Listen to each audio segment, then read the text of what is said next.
Hello everyone. Before we get started with the video, I just want to let you guys know that this video is sponsored by Tingles. If you are an ASMR connoisseur like myself, you've probably already heard of the app Tingles. Now, although I am being basically paid to say this, it's actually true. One of my favorite things about Tingles is you can actually turn your phone off and keep listening to the audio of your favorite ASMR videos, whereas for example, on YouTube, when you're watching it on your phone, you can't turn your phone off because it just stops the application process. But Tingles, it allows you to keep running it in the background. So if you're someone like me who finds that really cool, then you should go check out the link in the description. Oh, and did I mention that all videos on Tingles are ad-free?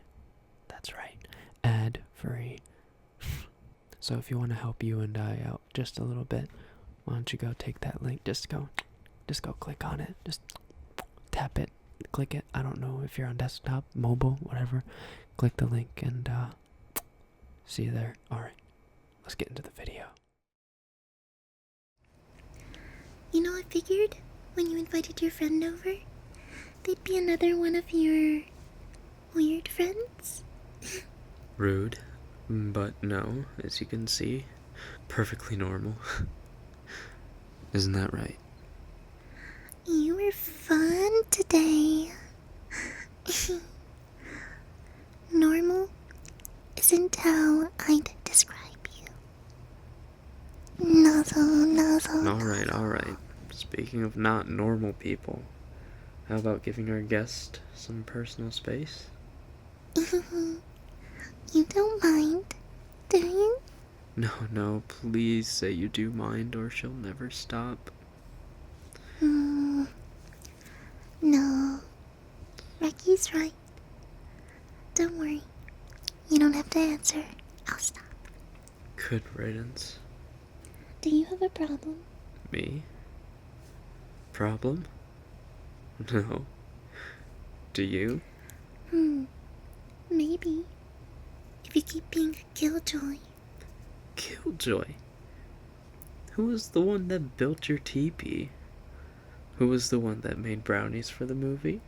Who was the one that struck the first blow of the pillow war?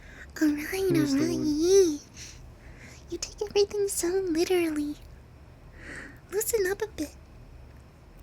I'm telling you, sometimes living with him makes my skin crawl. Don't get me started on you. That's my name. Don't wear it out.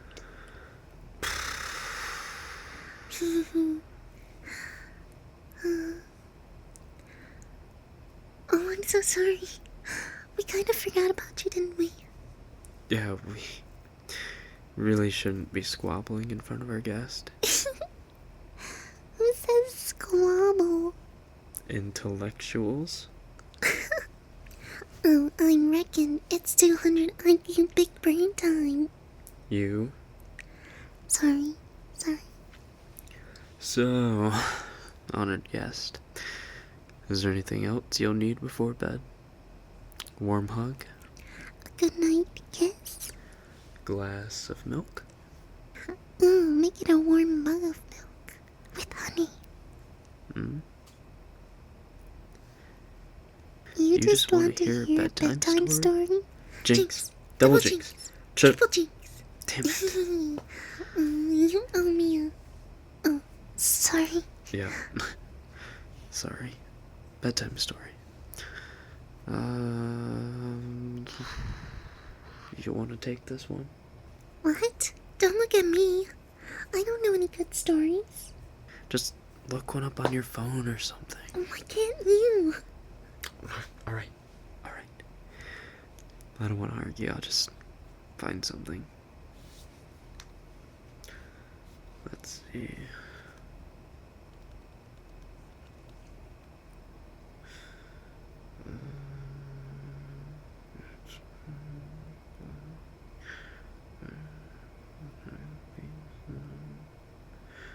How about Hansel and Gretel? It's about siblings, so maybe we can both read it you? No, I just want to listen too. You're a host too, come on. We'll trade off the narration, and you read Gretel's lines. Fine.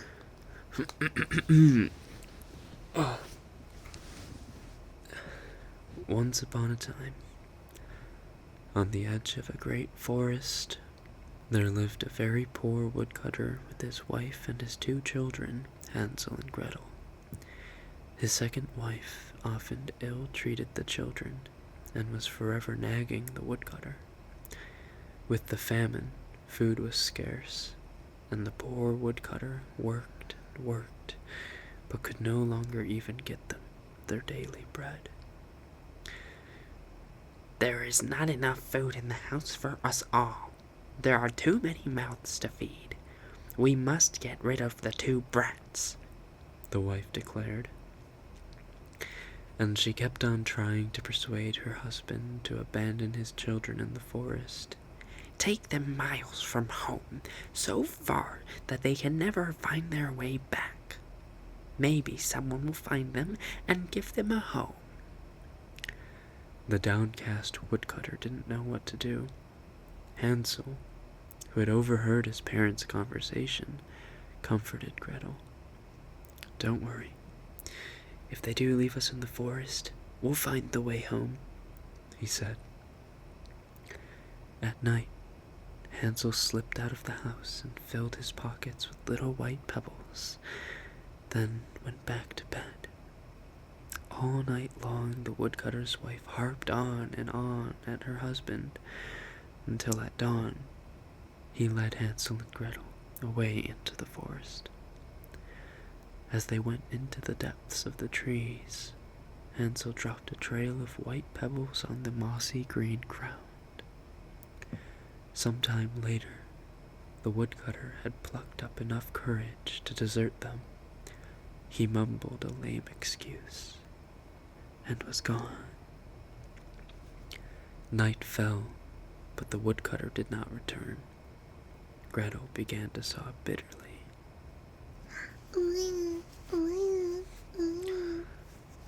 Hansel felt scared too, but he tried to hide his feelings and comfort his sister. "Don't cry, Gretel. I swear I'll find the way home." Luckily, the moon was full that night, and Hansel waited till its cold light filtered through the trees. The moon was shining bright as day, and the white pebbles glittered like new silver coins. "Now give me your hand," he said. "We'll get home safely, you'll see." The tiny white pebbles gleaming in the moonlight showed the children their way home. They crept through a half-open window without waking their parents, cold, tired, but thankful to be home again. They slipped into bed. The next day, when their stepmother discovered that Hansel and Gretel had returned, she went into a rage. Stifling her anger in front of the children, she locked her bedroom door and reproached her husband for failing to carry out her orders. The weak woodcutter protested, torn as he was between shame and fear of disobeying his cruel wife. The wicked stepmother kept Hansel and Gretel under lock and key all day, with nothing for supper but a sip of water and some hard bread. All night, husband and wife quarreled, and when dawn came, the woodcutter once again led the children out into the forest. Hansel, however, had not eaten his bread, and as he walked through the trees, he left a trail of crumbs behind him to mark the way. But the little boy had forgotten about the hungry birds that lived in the forest. When they saw him, they flew along behind them, and in no time at all had eaten all the crumbs. Again, with a lame excuse, the woodcutter left his 2 children by themselves. I've left a trail, like last time. Hansel whispered to Gretel consolingly. But when night fell, they saw to their horror that all the crumbs had vanished. I'm frightened, wept Gretel bitterly. I'm cold and hungry, and I want to go home. Don't be afraid. I'll take care of you. Hansel tried to encourage his sister, but he too shivered when he glimpsed frightening shadows and evil eyes around them in the darkness. All night the two children huddled together for warmth at the foot of a large tree. When dawn broke, they wandered around the forest seeking a path, but all hope soon faded. They were well and truly lost. On they walked and walked, till suddenly they came upon a strange cottage in the middle of a glade. "This is chocolate," gasped Hansel as he broke a lump of plaster from the wall. And this is icing, exclaimed Gretel, putting another piece of wall into her mouth. Starving but delighted, the children began to eat pieces of candy broken off the cottage. Isn't this delicious? Said Gretel with her mouth full. Oh wait, it's more like said Gretel with her mouth full. She had never tasted anything so nice. "We'll stay here," Hansel declared, munching a bit of nougat. He then reached up and broke off a little of the roof to see how it tasted, and Gretel went up to the window pane and nibbled on it. Then a shrill voice called out from inside the house. Wait, do I have to be the witch? "Yes, you have to be the witch." No. Nibble, nibble, little mouse. Who is nibbling at my house? The children answered. It is not I, it is not I, it is the wind, the child of the sky. And they went on eating without stopping. The roof tasted awfully good to Hansel, so he tore off a great big piece of it, and Gretel pushed out a whole round window pane and sat down and really enjoyed it. All of a sudden, the door opened, and a woman as old as the hills, leaning on crutches, came creeping out. Hansel and Gretel were so frightened that they dropped what they had in their hands. But the old woman just nodded her head and said, My dear children, who has brought you here? Come right in and stay with me. No harm will befall you." But the old woman was only pretending to be so friendly. Really, she was a wicked witch who lay in wait for children, having built this house of bread and sugar just to lure them inside. Witches have red eyes and can't see far, but they have a keen sense of smell like animals, so that they can tell whenever human beings are near. When a child came into her house, she would kill it, cook it, and eat it. She took both of them by the hand and led them into her little house. She then set delicious food before them, milk and pancakes with sugar, apples, and nuts. After that she made up 2 beautiful white beds for them, and Hansel and Gretel lay down in them and thought themselves to be in heaven. The witch licked her lips in the corner. Early in the morning, before the children were awake, she was already up, and when she saw both of them fast asleep, looking so darling with their rosy fat cheeks, she muttered to herself, "That will be a nice bite." Then she seized Hansel with her shriveled hands and shut him up in a little cage with a grating in the lid and locked it, and scream as he would, it didn't help him any. Then she went to Gretel, shook her till she woke up and cried, "Get up, you lazy creature. fetch some water and cook your brother something good. He has to stay in the cage and get fat. As soon as he's fat, I'll eat him. Gretel began to cry as if her heart would break. But it was all no use. She had to do what the wicked witch told her to do. Now the finest food was cooked for poor Hansel, while Gretel got nothing but crab shells. Every morning, the old woman would creep out to the cage and cry, Hansel, put your finger out so I can feel whether you are getting fat.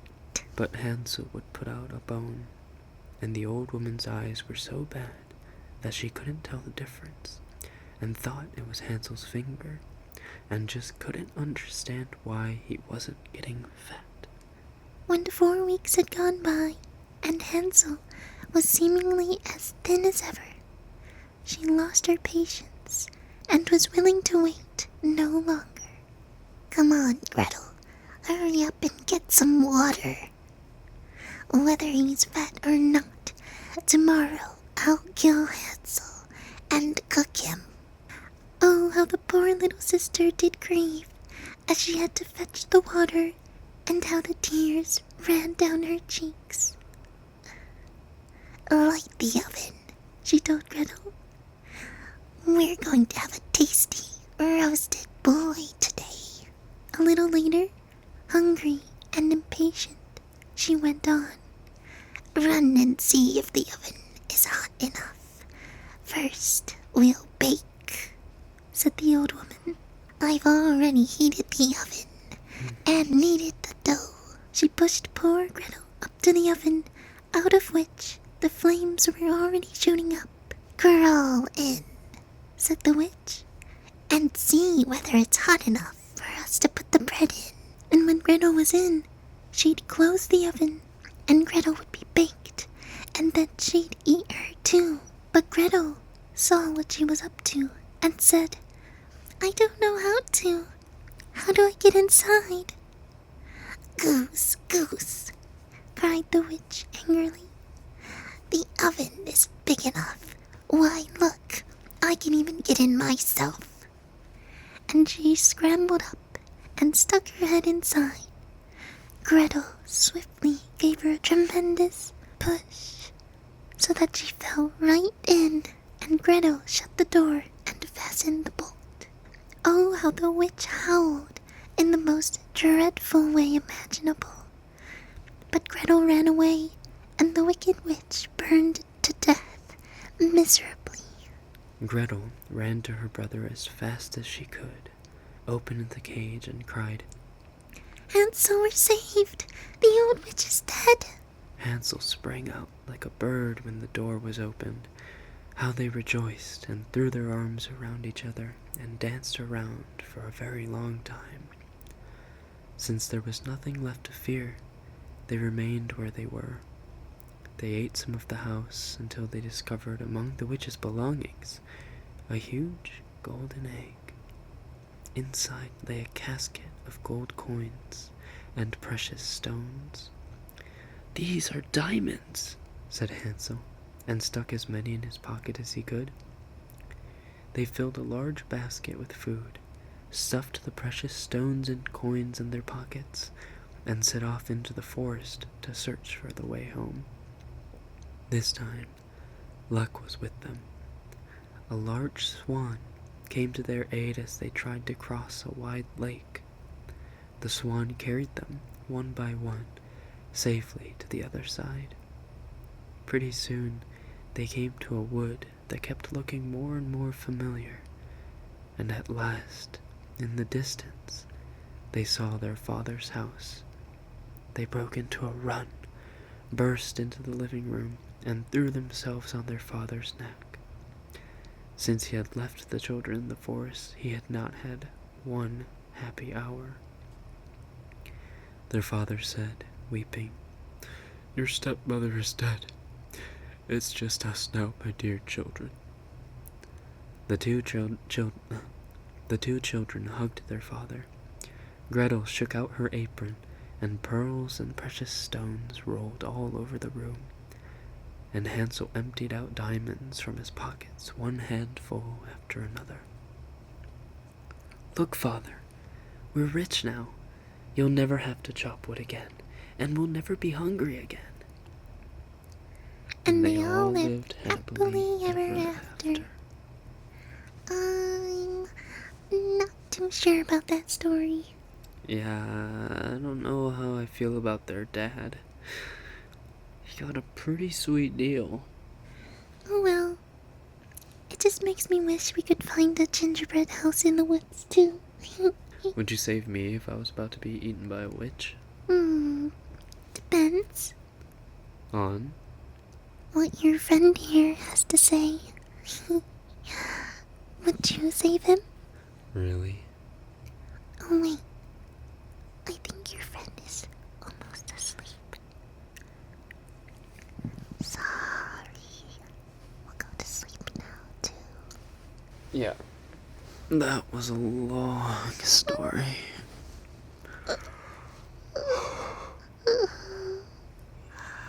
Good night. Alright, well. Good night.